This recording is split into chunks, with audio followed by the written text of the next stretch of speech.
Bonsoir à toutes et à tous et bienvenue à cette nouvelle édition de Direct. Le président Abdel Fattah el-Sisi a reçu cet après-midi le président russe, bélarusse plutôt, Alexander Loukachenko au siège présidentiel pour parler à la suite desquels les deux leaders ont tenu une conférence de presse conjointe. Lors du point de presse, M. el-Sisi a dit que les entretiens étaient centrés sur les moyens de promouvoir les relations entre l'Égypte et le Bélarus dans tous les domaines. L'Égypte et le Bélarus ont signé des accords renforçant des échanges, ou plutôt les échanges commerciaux entre les deux pays. El-Sisi avait reçu plus tôt dans la matinée le président macédonien Giorgio Ivanov, avec qui il a évoqué des questions d'intérêt commun et la coopération bilatérale. Lors de l'entretien, le président El-Sisi a dit que la lutte contre le terrorisme est une responsabilité qui incombe à la communauté internationale qui doit débattre les idéologies des extrémistes et tout en instaurant la sécurité. À présent, Madame, Monsieur, on passe à un dossier épineux, celui du conflit israélo-palestinien. Là, on rappelle qu'une conférence a été tenue aujourd'hui à Paris et donc cette conférence qui réunit plus de 70 pays et organisations internationales devait réaffirmer solennellement l'engagement de la communauté internationale pour la solution à deux États, israéliens et palestiniens. Les deux principaux intéressés, dont le dialogue est interrompu, le dialogue certainement sur la paix est interrompu depuis plus de 2 ans, n'y participent pas si les Palestiniens sont favorables à l'initiative française.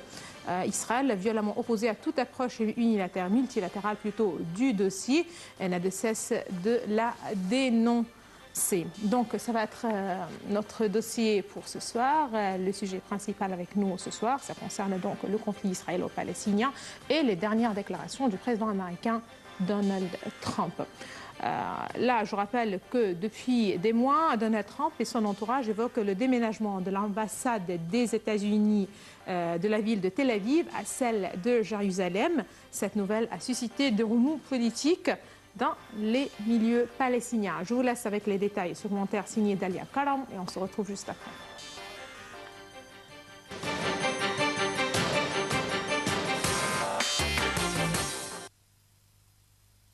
Cela fait des mois que Donald Trump et son entourage évoquent leur intention de déménager l'ambassade des États-Unis de Tel Aviv à Jérusalem.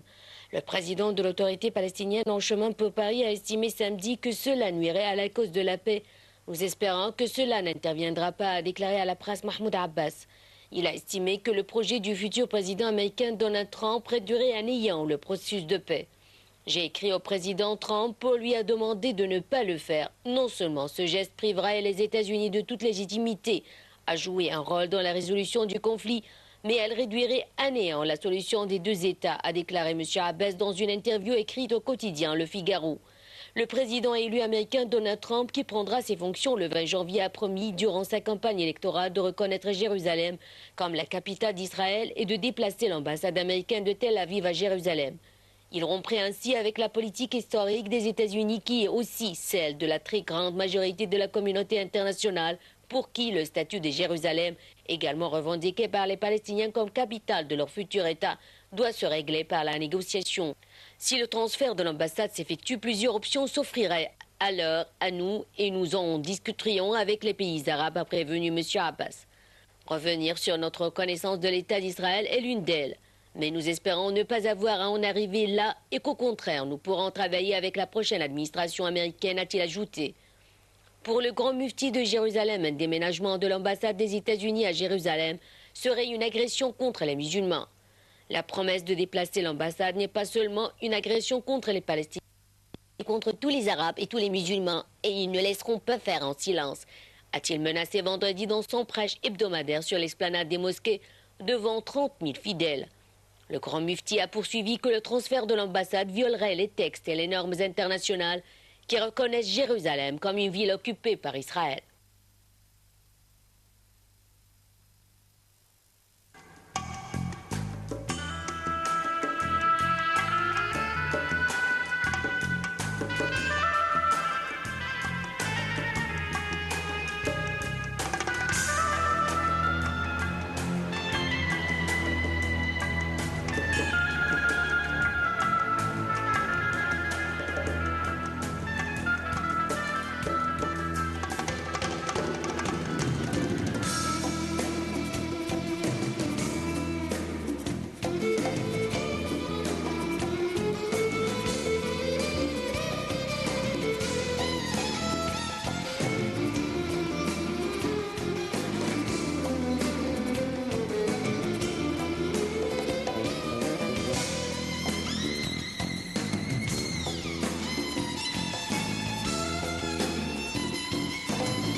Bonsoir. Depuis des mois, le président américain élu, et donc avant même son élection, Donald Trump donc, et son entourage évoquent en fait le déménagement de l'ambassade des États-Unis de la ville de Tel Aviv à Jérusalem. Donc une nouvelle qui a vraiment suscité des remous politiques dans les milieux palestiniens. Aujourd'hui, en France, Paris, donc plus précisément à Paris, on a tenu une conférence. Il s'agit certainement de la conférence de Paris qui a réuni plus de 70 pays et organisations internationales et qui devait réaffirmer solennellement l'engagement de la communauté internationale pour la solution à deux États, israéliens et palestiniens, vivant côte à côte en paix et en sécurité. Voilà. Donc, on va essayer de savoir exactement, après les déclarations de Donald Trump, les choses vont aller dans quelle direction, et aussi, justement, après cette position prise par Paris et donc la communauté internationale vis-à-vis des déclarations du nouveau président américain. Donc, pour ce soir, nous avons le plaisir d'avoir avec nous Dr Essam Abdelfattah. Bonsoir, Dr Essam Abdelfattah. Vous êtes professeur d'analyse de discours politique, ainsi que Monsieur Bakar Fentour. Vous êtes chef de la presse étrangère en Égypte. Bonsoir et vous êtes le bienvenu. Avec plaisir. Donc, on commence tout de suite avec la position donc française ou donc européenne de tenir une conférence. Justement, là, il faut rappeler que c'est une conférence tenue en l'absence des deux parties concernées ou intéressées, à savoir Israël et les Palestiniens. Donc, l'idée même de tenir une conférence, justement, pour surtout insister sur le refus, plus ou moins, des déclarations ou de la position nouvelle américaine vis-à-vis de l'ambassade américaine à Tel Aviv, donc, et de tout le conflit israélo-palestinien. Il y a deux choses. Il y a d'abord, il faut dire que la conférence de Paris, c'est une conférence qui est organisée par les États-Unis. C'est une conférence qui est organisée par les États-Unis. C'est une conférence qui est organisée par les États-Unis. C'est une conférence qui est organisée par les États-Unis. Je crois que le problème palestinien veut dire le problème entre Israël et les Arabes en général, et en spécial les Palestiniens, et l'État d'Israël entrent dans une phase très délicate. Parce que ceux qui pensent que la position américaine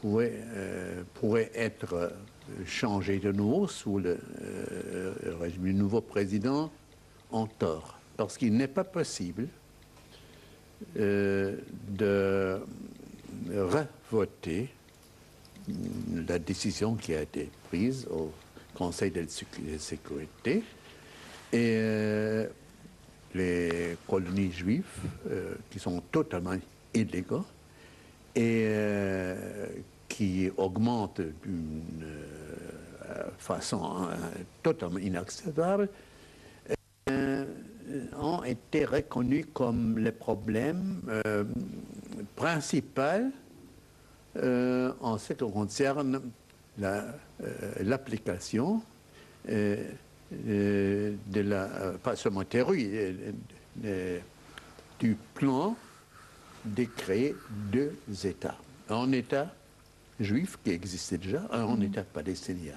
Mais avec ces plus que 220, 230, comme vous le comptez, colonies illégales, oui. Je crois, maintenant, on veut aussi ajouter le problème augmenté en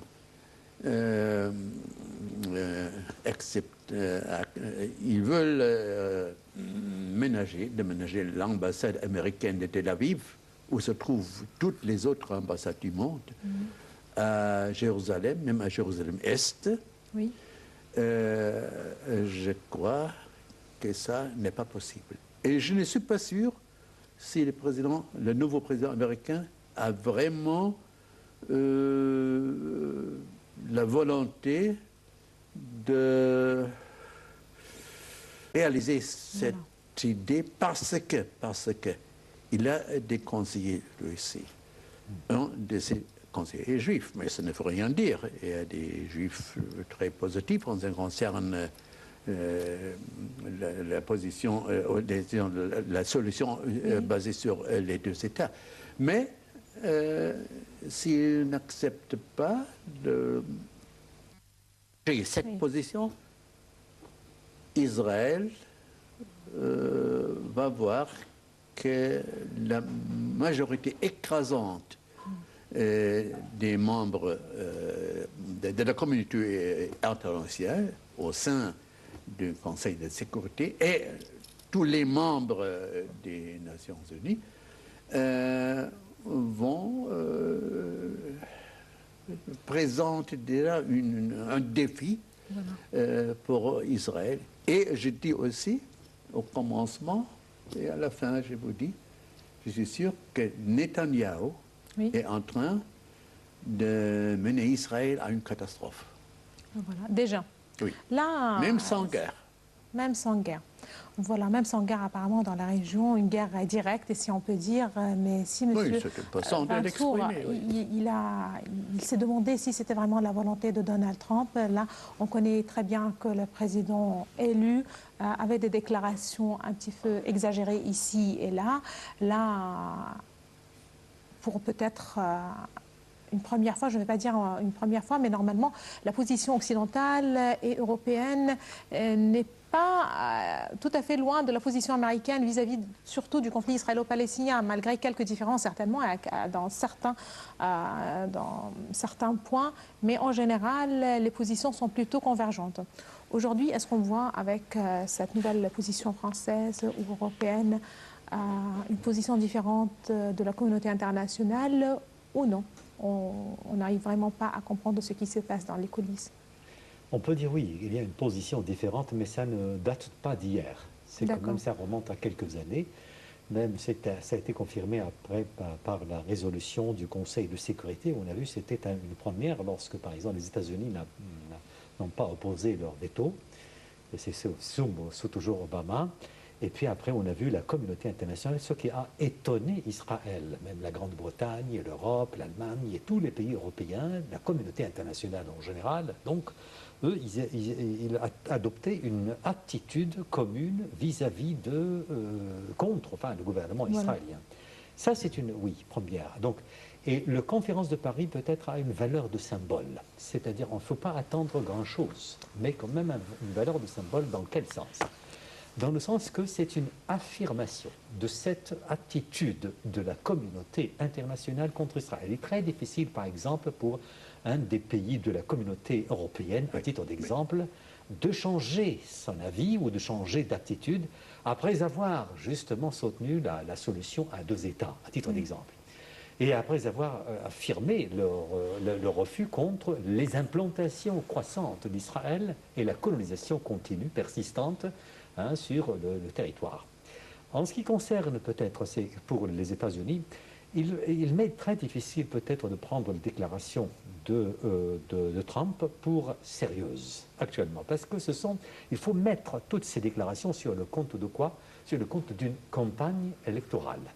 Et dans la campagne électorale, tout peut se dire. C'est-à-dire qu'il sait très bien que pour ceux qui tirent les ficelles de cette campagne, ceux qui ont une influence énorme sur l'opinion publique ou bien pour faire réussir la campagne électorale, ce sont des Juifs et des Israéliens. Et j'aimerais bien aussi vous assurer une chose très importante. Il y a une partie importante même de l'opinion publique israélienne et même, c'est-à-dire des conseillers qui refusent complètement cette idée, le déménagement de la capitale. Alors, si c'est le cas, dans quel contexte donc on peut justement inscrire ces déclarations de Donald Trump? Parce que si ça peut ne pas être si sérieux, si c'est difficile dans l'application sur le terrain, donc dans quel contexte exactement est-ce qu'on peut justement mettre ces déclarations? Ces déclarations, c'est le contexte des campagnes électorales et pour gagner justement la faveur, un poids de l'opinion publique, et l'opinion publique est ménagée et manipulée par les Juifs.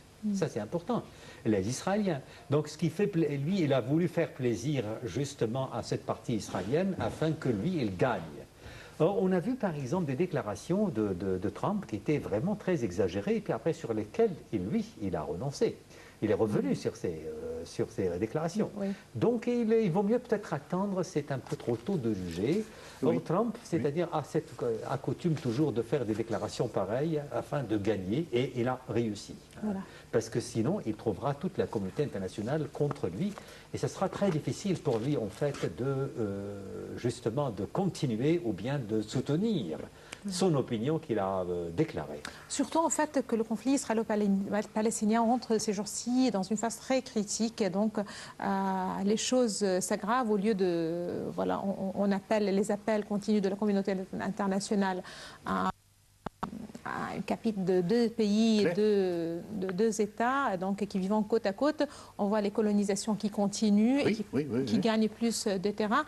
Là, on rappelle aussi les déclarations du chef de la diplomatie française, Jean Ayrault, donc, qui lui-même a précisé, aucun président américain ne s'est laissé aller à prendre une telle décision. Il s'est inquiété même, il a précisé que ce serait extrêmement en fait lourd de conséquences. Lui, il a jugé ceci. Quand on est président des États-Unis sur cette question, on ne peut pas vraiment avoir une position aussi tranchée. Ce sont les déclarations de Jean-Marc Ayrault, aussi unilatérales. Il faut chercher à créer les conditions de la paix. Comment créer les conditions de la paix aujourd'hui? Je vous dis une chose.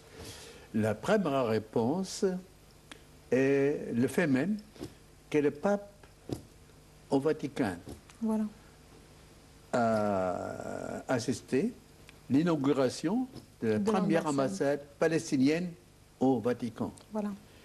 Veut dire ce timing a été bien choisi.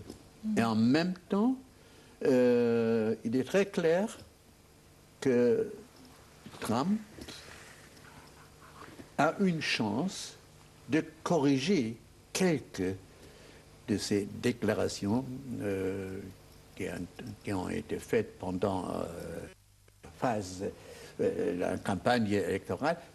Mais ces cas-là, la solution palestinienne était déjà proche il y a quelques années maintenant, avec tous les gouvernements droitistes, il s'éloigne. Mais ce principe ne peut avoir qu'une seule conséquence, que la majorité écrasante, peut-être plus que 90% des membres des États membres des Nations Unies vont fermement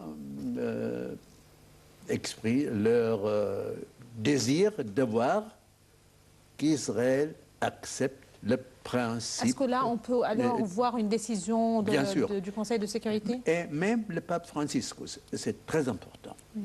Oui, là, et le timing est important. C'est très significatif en ce moment. Ah, bien sûr. Justement, si Donald Trump est loin de réaliser cet espoir ou cette déclaration, voilà, sur le terrain, donc est-ce que ça peut aussi représenter une nouvelle tendance dans la politique américaine vis-à-vis du conflit israélo-palestinien? Certainement, la position américaine vis-à-vis de ce conflit est connue depuis très très longtemps, mais là, est-ce qu'on peut voir encore une position encore plus alignée ou plus, je sais pas, loin, si vous loin de tout ce qui est en rapport avec les normes internationales et ainsi de suite? Écoutez, parce que la politique américaine n'est pas tout à fait le monopole d'une seule personne, dites le président. C'est-à-dire, il y a les conseillers, il y a ce qu'on appelle l'administration américaine. Moi, j'aimerais bien vous donner un bon exemple. C'est-à-dire que les conseillers actuellement qui viennent d'être nommés, par exemple le directeur des services secrets, CIA, et aussi le ministre de la Défense, ne sont pas tout à fait d'accord sur la politique menée par le président Trump, le futur président, vis-à-vis, par exemple, de la Russie. On sait très bien qu'eux, ils estiment que Trump, par exemple, a une confiance excessive en la personne de Poutine, en manœuvre la politique russe. Et c'est pour cela qu'ils critiquent un petit peu les déclarations de Trump qui sont en faveur, bien entendu, de Poutine. Ça veut dire quoi? Ça veut dire, et même, on a vu même des déclarations qui ont été faites par Trump et sur lesquelles il est revenu. Il faut dire que ça. C'est-à-dire, comme je viens de vous dire, que toutes les déclarations données par Trump, on doit les mettre sur le compte de la campagne électorale pour réaliser la victoire électorale. Alors, mais sur le terrain, c'est-à-dire que dans une semaine, lorsqu'il deviendra président, là, vraiment, c'est pas lui seul qui prend la décision. C'est-à-dire que sinon, il sera complètement... C'est-à-dire qu'il y a des choses qu'on doit mettre en considération. Parce que, regardez, à titre d'exemple, il ne peut pas faire face quand même à la communauté internationale. C'est vrai qu'il a le pouvoir de veto, mais il ne peut pas. Lorsqu'il voit, par exemple, la communauté internationale voter en faveur des Palestiniens et aussi en faveur de quoi? De l'arrêt total des implantations, il est lui très difficile de prendre une décision contraire. Il a des conseillers. Sinon, la politique américaine serait dans ce cas menée par une seule personne, ce qui vraiment n'est pas acceptable du tout aux yeux de l'opinion publique américaine qui l'a choisi pour président. Là, si on va dire que cette conférence de Paris a été principalement axée sur les déclarations de Trump, mais là aussi, il faut parler du conflit israélo-palestinien en général et donc de l'initiative aussi française. Est-ce qu'il y a un espoir de la reprise justement du processus de paix israélo-palestinien? Comment est-ce que vous pouvez juger cet espoir? On parle d'un espoir fragile, où on a vraiment des possibilités de la reprise prochaine des négociations? Vous savez, le président Obama a accepté le prix Nobel de la paix 5 jours avant de prendre son siège présidentiel. Et cette fois-ci, 5 jours avant l'investiture du nouveau président américain, cette position du nouveau président, le président élu, est comparable à ce prix de Nobel en poids qui va peser. Il faut qu'il se délibère de ce problème-là, sinon il y aura des problèmes qui surpassent toutes les frontières. Veut dire, si le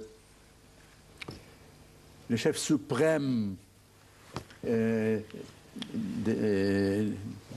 de l'Église catholique la majorité des États en Europe, toute l'Europe, et la Chine, la Russie et l'Amérique latine, veut dire, et le monde arabe et islamique, je crois qu'Israël ne peut pas agir ou, disons, négliger une position mondiale tellement forte. En ce qui concerne la Russie, je crois que Poutine a réussi à établir des relations directes avec Netanyahou, Israël. Mais, en même temps, je crois qu'Israël a besoin de bonnes relations avec le Kremlin, beaucoup plus que Poutine. Mais je crois que Poutine joue son jeu politique avec raffinesse et il peut bien sûr jouer un rôle important avec les Nations Unies. Mais une chose aussi importante, si Trump insiste en ce qui concerne le délogement de l'ambassade américaine à Jérusalem-Est, dans ce cas-là, il doit attendre d'être confronté sur d'autres secteurs aussi, qui n'ont rien à faire avec, rien à voir avec la politique. Je crois, il va réaliser cette chose-là, il va se retirer. Voilà. Mais s'il insiste, ça va ouvrir une bataille déjà gagnée. Justement, qu'est-ce que ça peut ouvrir? Donc, on parle d'un monde arabe fragilisé, on parle d'une Palestine sans pouvoir. Donc là, la question qui va se poser, qu'est-ce qui peut arriver ensuite? Mais là, permettez-moi, puisque vous avez parlé de la position du Vatican, de l'ouverture ou de l'inauguration de l'ambassade de Palestiniens justement au Vatican. En fait, là, il faut rappeler que ça a eu lieu hier, samedi, après une rencontre entre le pape François et le président palestinien Mahmoud Abbas. Là, je vous invite tout de suite à suivre avec nous un commentaire justement sur ce dossier.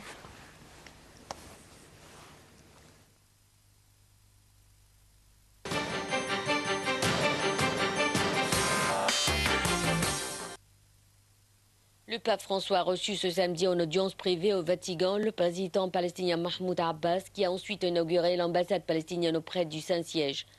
La représentation diplomatique palestinienne se trouve dans un immeuble face au Vatican, qui abrite déjà les ambassades du Pérou et du Burkina Faso auprès du Saint-Siège. Abbas avait rencontré auparavant pendant une vingtaine de minutes le pape François. Cette audience privée représentait la troisième rencontre entre le pape et Abbas après la visite de 2014 du souverain pontife en Israël et dans les territoires occupés et la venue du dirigeant palestinien au Vatican en 2015 pour la canonisation de 2 religieuses palestiniennes. Les relations entre le Vatican et les autorités palestiniennes avaient franchi une nouvelle étape en 2015 avec la signature d'un accord qui aboutit à la création d'une ambassade palestinienne auprès du Vatican. Cet accord, qui est intervenu après la reconnaissance par le Vatican de la Palestine en tant qu'État, a provoqué la colère d'Israël, qui a aussi peu apprécié que le pape ait qualifié Abbas d'ange de la paix lors de leur rencontre en mai 2015.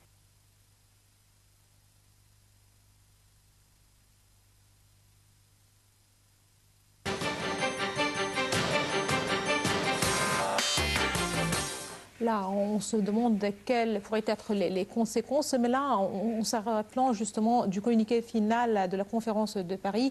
Là, les participants ont rappelé, en fait, ont rappelé la nécessité de la solution de 2 États vivant côte à côte dans la paix et la sécurité, mais pourtant, ils n'ont pas fixé aucun calendrier, alors que, selon l'aveu même de Jean-Marc Ayrault, il faut agir d'urgence justement pour préserver la solution des 2 États et ranimer, en fait, et la ranimer avant qu'il soit trop tard. Donc, la communauté internationale est vraiment consciente que ça pourrait être trop tard. Justement, comment, à quel justement on peut espérer une reprise rapide, une action rapide, une action d'urgence selon M. Ayrault? Pas trop tard, pardon. Oui, il est très difficile de déterminer un calendrier. Ce n'était pas le but, en fait, de la conférence d'élaborer, enfin de dresser un calendrier. Ce qui est très important, c'est quoi? C'est de montrer une voix de la communauté internationale. Et j'aimerais bien peut-être voir tout le problème dans une perspective dynamique au lieu de se borner, par exemple, à le voir dans une perspective statique. C'est-à-dire, sur le plan dynamique, on a vu quand même un développement, c'est-à-dire depuis des années.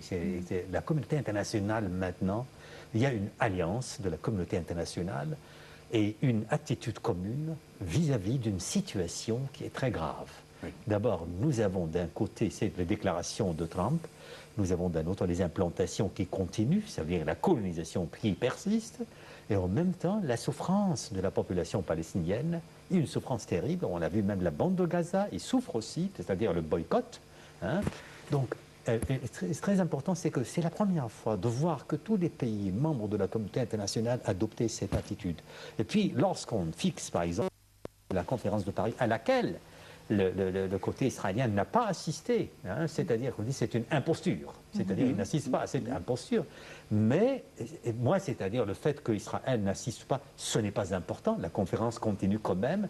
C'est pourquoi? Pour déclarer explicitement à tout le monde, ça c'est notre attitude.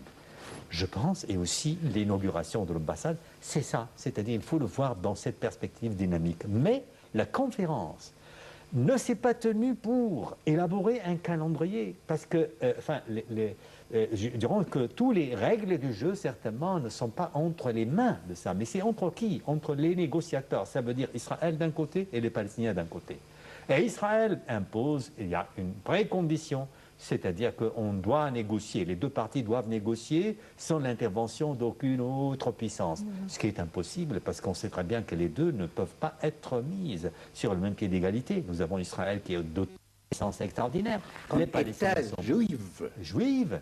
Et puis après, les Palestiniens eux-mêmes, ils ont reconnu l'État d'Israël. Ils ont reconnu. Et puis Abbas a dit quoi?